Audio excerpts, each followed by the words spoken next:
Sista tila nasasanay na diktahan ang Senado kaugnay sa gusto nilang mangyari sa impeachment.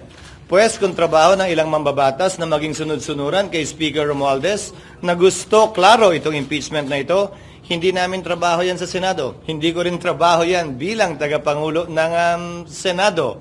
Para sa akin, gagampanan namin ang aming tungkulin ayon sa aming paniniwala na tamang proseso na naaayon sa batas.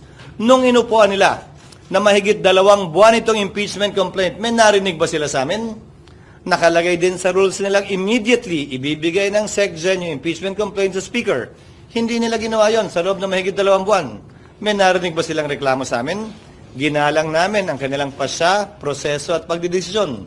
Yan sana ang inaasahan ko rin sa kanila. Subalit maging ganun pa man, hindi ko pwede silang gawin, piliting gawin o hindi gawin ang partikular na bagay. Gayon din sila. Kung nais nila maging sunod-sunuran sa gusto ng kanilang speaker, pues hindi po